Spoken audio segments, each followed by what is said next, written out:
Welcome to the Deep Dive. Today we're taking a look at the 2012 police drama End of Watch, directed by David Ayer. And our source material suggests it really found a way to breathe some life into two genres that maybe needed it.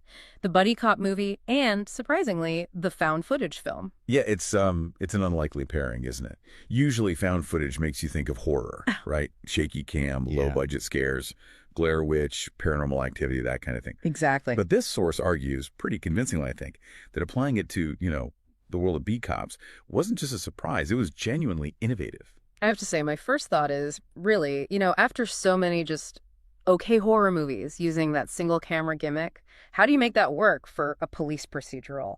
High action, lots of movement, without making everyone watching feel sick. The camera work was always so bad in those. Well, that's the challenge the film jumps right into. We're following these two LAPD officers in South Central, Brian Taylor, that's Jake Gyllenhaal, and his partner, Mike Zavala, Michael Pena. And the environment they're in is, well, intense, volatile. And the whole found footage angle comes from Taylor's project. He's recording everything. Yeah, for a film class, apparently. But it's not just like one camera on the dash. He's using everything. In-car cameras, little cameras they wear on their shirts, vehicle cams, handhelds. Wow. Okay, so complete coverage, professional and personal stuff. Total immersion. That's the idea. Yeah. The film kicks off. They're just back on duty after being cleared into shooting.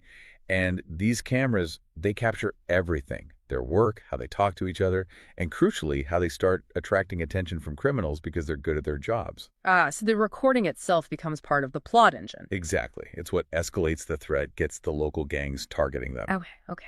Let's dig into how they pulled off that visual style. Because like you said, if it was just two guys running around with one wobbly camera for nearly 2 hours, this review would be very different.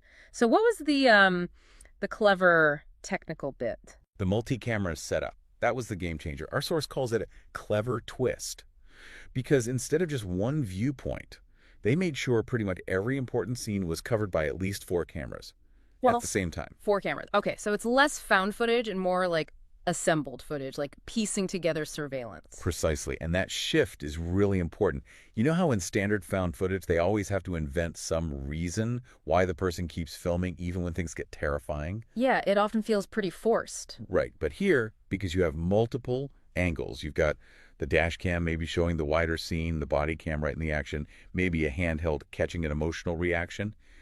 It lets the film cut and move visually, kind of like a normal movie, even though it's all meant to be found. That makes a lot of sense. Avoids the shaky cam fatigue. The source mentions skillful editing being key. I guess it would have to be. With 4 streams of footage, potentially chaotic footage, how did they use the editing to keep it moving, keep you oriented? That's usually where these films fall down. Well, the pace works because the editor can cut between those streams quickly. If the body cam gets too frantic or shaky, boom, they cut wide to the dash cam to let you breathe, reorient yourself. Then maybe jump back to a handheld for a close-up reaction. It stops the audience getting lost or just overwhelmed, which happens a lot with single POV stuff. So the technique wasn't, a way to hide a low budget. It felt like a deliberate choice to create intimacy, but keep it dynamic. Okay, but here's a point of contention. I admit my first reaction to hearing about multiple found footage sources was, does that feel contrived? The review brings up critics who apparently didn't buy the mix of police body cams with footage filmed by gang members themselves, and even DEA footage. Just blending official stuff with criminal home movies, did that really track in 2012? That's maybe the most interesting tension in the film, actually. It makes you question what realism even means now. The reviewer really pushes back on that criticism. They argue it's actually incredibly realistic for the time, and even more so now. The issue wasn't the film. Maybe it was audience expectation. People still thought evidence mostly came from official channels. Because in reality, criminals do film themselves and get caught with it. Exactly. Think about how much video is out there now, even back then. Gang members filming stuff, people recording fights on their phones. Just this huge volume of non-official footage. The film was maybe a bit ahead of the curve in showing that crime and policing are documented from all angles now.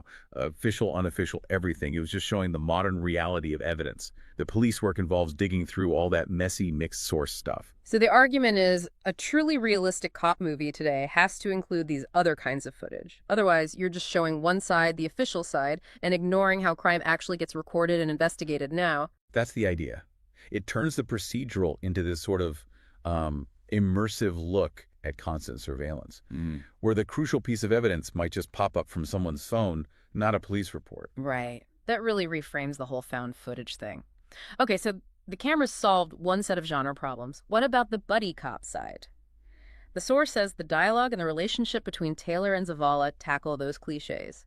We've seen a million buddy cops, right? The funny one, the serious one. Oh, absolutely. The formula is usually they're total opposites who argue all the time, or they're both trying to be the toughest guy in the room. Lots of macho posturing and like really elaborate jokes. End of Watch just throws that playbook out. The review points out their language is very naturalistic, quite loose. Yeah. Doesn't that risk being boring? If they're just chatting casually, where's the drama? It's a risk, yeah, but it pays off hugely for the characters. It means they talk about, well, nothing sometimes. They rag on each other like brothers do. The banter is super mundane. Wives, kids, cars, stupid arguments. It's that kind of everyday intimacy you only get from spending years relying on someone. And the payoff is you absolutely believe their bond before the big threats hit. It feels earned, organic. It sounds like the kind of chatter you'd actually overhear in a patrol car. You believe they trust each other because you've heard them argue about something completely trivial or make really dumb jokes.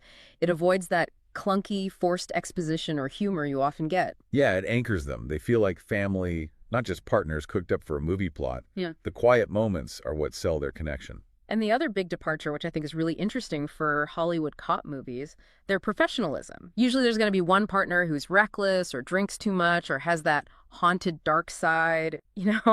That drives the internal conflict. That's the default setting, isn't it? The troubled hero.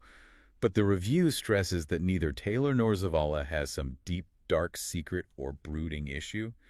They're just good cops, professional. They know their stuff. They function well. So if you take away that internal conflict, the partner battling demons, what does that do for the drama? Where does the tension come from? It puts all the pressure on the external threats. Because Taylor and Zavala are shown as being completely in sync, totally competent, the film's focus shifts entirely to the danger and chaos of their environment. South Central LA. They aren't mavericks breaking rules, they're coordinated, rehearsed even. So instead of scenes where they argue about procedure or cross ethical lines, which is standard stuff, we see them working together smoothly against rising danger. It highlights the job itself, the skill needed rather than personal drama. That quiet competence feels very anti-Hollywood. Exactly. The drama comes from the outside world, not from within the partnership.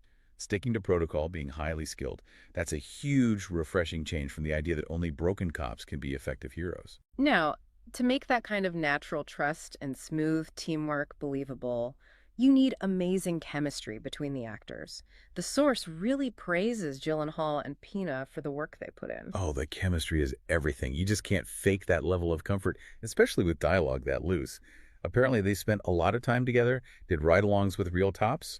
Just getting that nonverbal shorthand down so when they're working a scene, it looks completely instinctual, like they've spent years side by side in that car. And Gyllenhaal, the review notes he specifically avoided the default cop persona. What does that mean, practically? How did his performance differ? It means he didn't just do the standard gruff, cynical, seen-it-all cop voice. Yeah. He plays Taylor as articulate, maybe a bit more analytical because of his filming project. Yeah. Driven by professionalism, not angst. It feels like a specific person, not just a cop archetype.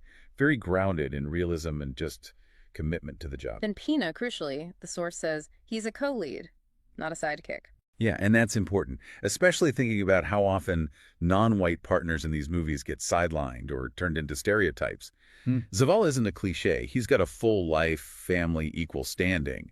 Their partnership feels genuinely balanced, which just reinforces that core theme of their bond. So it's really the blend of those two things, the visual approach, that pervasive camera style, and the narrative approach, the realistic professional partnership. That's what makes it work. That seems to be the conclusion. Our source calls End of Watch refreshing and innovative exactly because it nailed both. It used the multi-camera found footage thing effectively outside of horror, and it gave us a believable, cliche-free cop partnership. That's why I got the recommendation. It made familiar genres feel new again. Okay, so summing up the key points then. Innovation 1, fixing the found footage problem with multiple cameras. Made it watchable, dynamic. Innovation 2, dumping the buddy cop cliches for a naturalistic professional relationship. Right, it sort of redefined what realism could feel like in that genre. And the film wasn't just about police work. It was about the act of recording itself, wasn't it? Through Taylor's project and bringing in those other video sources. Which brings us back to that constant recording idea. Taylor's cameras, the gang footage, that felt pretty novel in 2012. It really did. Okay. And think about now, body cams are way more standard. Plus, Ring doorbells, security cameras everywhere, endless phone videos on social media. End of Watch showed one way to weave official footage with all that other found stuff. So the question it leaves us with, maybe, is for future filmmakers. With this absolute flood, this ocean of real-world video evidence being created constantly, what does that mean for telling stories about crime and policing now? Does having so much footage make it easier to tell a focused story? Or maybe harder? What are the possibilities? What are the challenges of this data overload? That is a really interesting question to leave things on, especially as the tech just keeps evolving. Thanks for diving deep with us today.